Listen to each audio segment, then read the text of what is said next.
Alô, comunidade das redes sociais! Mais uma vez aqui para tratarmos de mais um tema.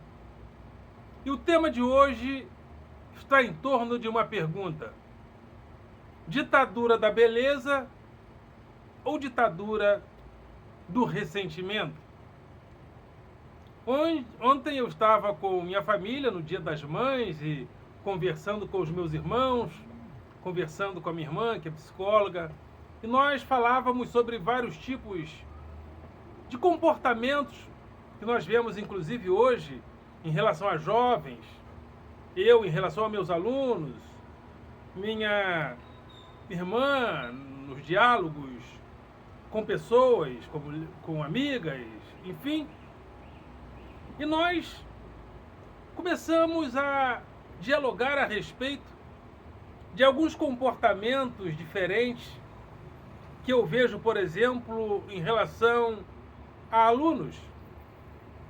Nós percebemos hoje, no comportamento das pessoas, uma certa deserotização nas relações. Por exemplo, quando éramos garotos, nós conversávamos entre nós a respeito das alunas gostosas, as meninas que tinham bundão, as meninas que tinham peitinho bonito, as meninas que tinham o abdômen definido, e o nosso assunto predileto era falar sobre as meninas que nos atraíam. E eu penso também que em relação às meninas isso acontecia também em relação aos meninos. Existia uma relação intersexual erótica. Hoje em dia, nós não percebemos esse tipo de interação erótica entre os sexos. Conversávamos em diálogos intersexuais. Não havia como agora o grupinho da Luluzinha aqui, o grupinho do Bolinha ali, sem uma intersexualidade das relações e das conversas. Eu percebo às vezes, eu estou em sala de aula e de repente uma menina com uma calça provocante de tanguinha pequenininha fica numa posição relativamente de 4, assim, em se inclinar. Eu lembro que na nossa época, isso pra gente era tudo. Rapaz, olha lá, que bundão. Eu percebo que isso não afeta mais e não chama mais atenção. Parece que só chama atenção de mim, com todo respeito, é claro, mantendo uma certa distância. Mas, né, eu sou um menininho, eu sou chegado, então, mas parece que não chama mais atenção de ninguém. Aí alguém poderia dizer assim: não, mas é porque tem muita oferta, é porque está tudo muito fácil. A erotização independe da quantidade. Uma menina, na minha época, se os meninos transassem com 1001, eles iam querer a 1002, porque a 1002 é diferente das outras. E a erotização é o elemento da surpresa, onde Eros flecha e a pessoa é tomada pelo encanto daquele ou daquela que misteriosamente o surpreende. Então cada pessoa tem o seu mistério, não tem essa desculpa de muita quantidade, não tem essa desculpa. Isso não é desculpa. O problema é que hoje nós criamos, e usando aqui um termo um tanto quanto pejorativo, nós substituímos a sociedade, a cidade erótica pela a cidade pornográfica. Então, na cidade pornográfica, a sexualidade, o sexo, ele tem um padrão de mercado como se nós tivéssemos uma série de prateleiras de xoxotas.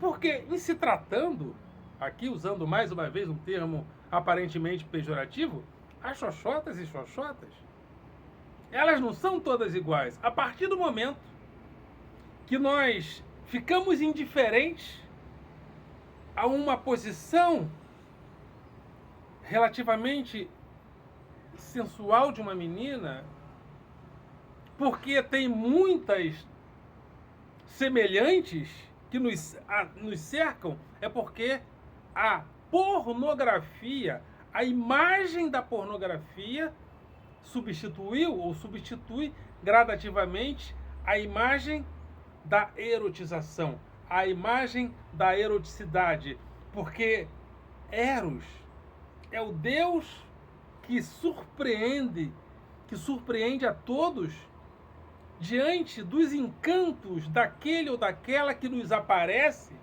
e nos surpreende. A partir do momento que a pornografização da vida cria prateleiras de xoxotas, a ponto de uma a mais não nos surpreender, não nos chamar a atenção, é porque o mercado da erotização, o mercado da pornografia substituiu o mercado erótico da cidade erótica que tínhamos no passado, que hoje foi substituída pela cidade pornográfica.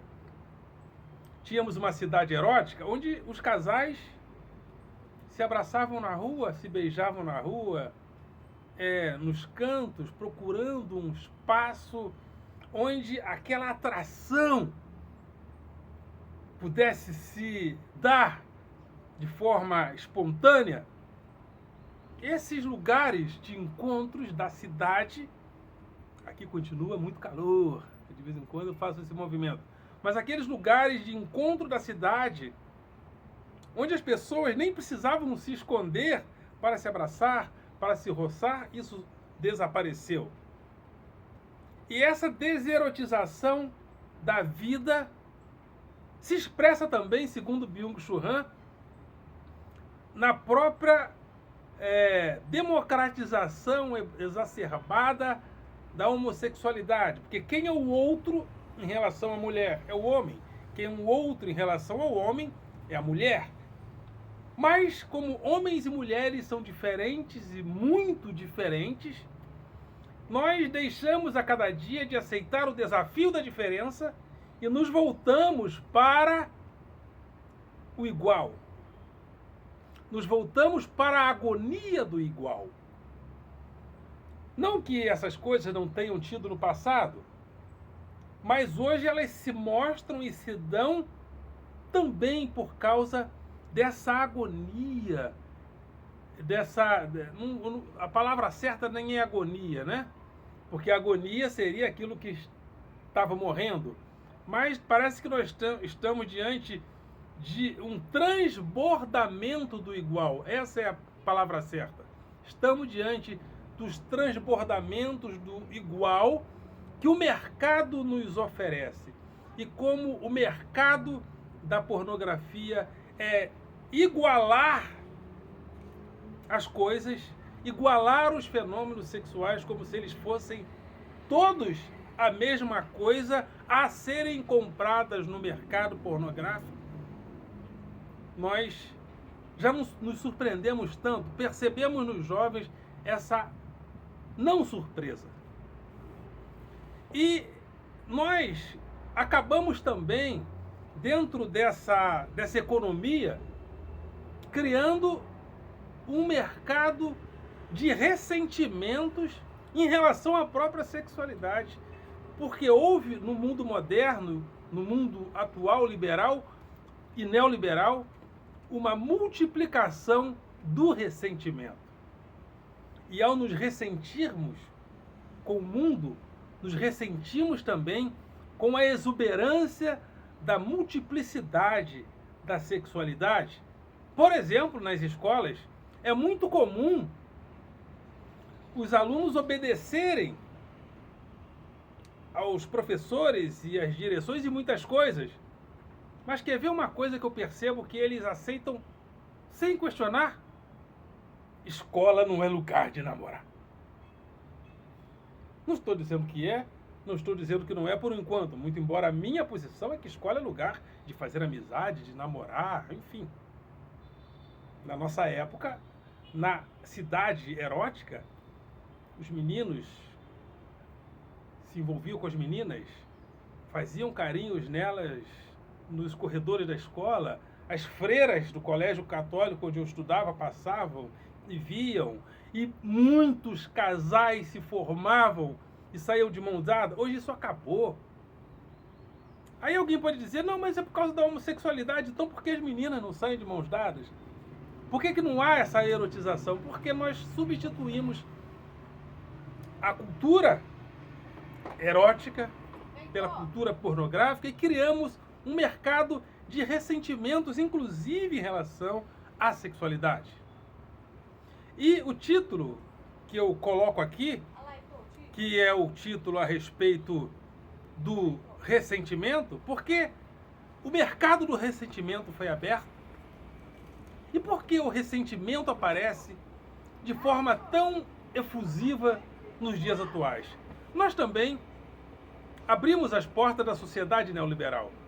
Antigamente, tínhamos, até a década de 70, do pós-guerra até a década de 70, um estado do bem-estar social, onde as indústrias, onde as empresas, sobretudo as indústrias, davam ao trabalhador, aos trabalhadores, uma certa cobertura. Então o operário tinha um padrão de vida médio. Então, mas as indústrias se robotizaram, se digitalizaram, os trabalhadores foram para fora das fábricas e a cada dia eles têm menos benefícios. Aí criamos a ideia do cada um por si. Agora depende de você. Só que nesse depende de você, cada dia que passa, a renda se concentra mais nas mãos de poucos e o trabalhador disperso na cidade tem menos cobertura do Estado e das empresas. E nós, por causa disso também, criamos uma série de frustrações, porque todo mundo tem de dizer, depende de você, então depende de mim. Então, se só depende de mim, nós oneramos, inclusive, a culpa do trabalhador que volta-se para si, porque antigamente nos frustrávamos, e quando nos frustrávamos no mundo e com o mundo. Agora nos frustramos contra nós e criamos essa carranca ressentida dos dias atuais. E esse ressentimento, ele se volta também contra a beleza, contra todo tipo de exuberância. Então, se há pareceres científicos, é coisa de comunista. Se há o desejo de preservar a natureza, é coisa de comunista. Tudo aquilo que é exuberante como conhecimento, tudo aquilo que é exuberante como a natureza, parece que frustra, parece que multiplica frustrações na pessoa que não consegue se adaptar a este mundo por inadequação diante da exigência que essas pessoas fazem de si mesmas, mas elas não conseguem atender a sua própria expectativa. Então, tudo aquilo que é exuberante no mundo, tudo aquilo que é efusivo no mundo, tudo aquilo que é maravilhoso no mundo é ridicularizado. É ridicularizado. O que é inteligência? O que é a cultura? O que é a pesquisa? Coisa de comunista. Coisa de comunista. Nos frustramos. E dentro desse espiral de frustrações, há a frustração contra a beleza. Então, ao nos frustrarmos contra a beleza, criamos a ideia de que há a ditadura da beleza. A ditadura da beleza. Agora, essa ditadura da beleza, será que não é a ditadura do ressentimento? Por quê? Por que que uma pessoa não pode ter um belo corpo? Por que uma mulher não pode ter uma bela bunda? Por quê? Porque o ressentido não quer? E por que isso está dentro do ressentimento? Porque, na realidade, o ideal seria que todas as pessoas que quisessem, ou todas as mulheres que quisessem, pudessem ter um belo peito, uma bela bunda e um belo corpo por ter condições de fazer isso. Mas não. O mercado da beleza, o mercado estético, que coloca um silicone, que dá esculpimento ao corpo, é um mercado de classe média, é um mercado de luxo que nós não queremos democratizar, porque ao democratizarmos, teremos que distribuir rendas. Então, como o mercado dessa beleza é um mercado dado a poucos e a poucas, o que fazemos? Não, é ditadura da beleza. É ditadura da beleza? Ou é frustração da bunda zoada contra a bunda bonita? Eu penso que existe muito nesse discurso de ditadura da beleza, uma ditadura da frustração. O frustrado, a frustrada, neoliberal, que não consegue melhores espaços porque a cada dia que passa há menos distribuição de renda, há menos qualidade de vida para a maioria. Então, quando alguns poucos conseguem ocupar esse espaço, há uma edição de frustração onde as pessoas dizem não. Isso aí é ditadura da beleza. Por que nós falamos isso? Porque nós não queremos que todas as mulheres possam cuidar da bunda e deixá-la bonita, cuidar do peito e deixá-lo bonito, cuidar do abdômen e deixá-lo bonito. Seria mais fácil, seria mais honesto, seria mais justo, na minha modestíssima, que todas as mulheres tivessem a condição de colocar uma bela bunda, de colocar um belo peito, de esculpir o corpo. Agora a gente criou um mercado restrito, demos condições restritas para poucas fazerem esse tipo de procedimento e dizemos que é ditadura da beleza. Se todas pudessem fazer, não haveria esse papo. Então não há ditadura da beleza. A ditadura é do ressentimento. E se nós observarmos hoje, inclusive, as mulheres consideradas bonitas, eu não sei muitos os nomes, na televisão, que saem no carnaval, não são mulheres que têm um padrão só, não. São as magrinhas, são as gordinhas, são as negras. Então a ditadura da beleza não é tão uniforme como as pessoas falam, principalmente nos dias atuais. Então não há ditadura da beleza da maneira como as pessoas falam. Há ressentimento da bunda zoada contra a bunda bonita. E qual deve ser a nossa luta de esquerda? Que todas, se quiserem, possam colocar uma bela bunda, um belo peito e um belo abdômen. Ok, galera? Vocês são do coração.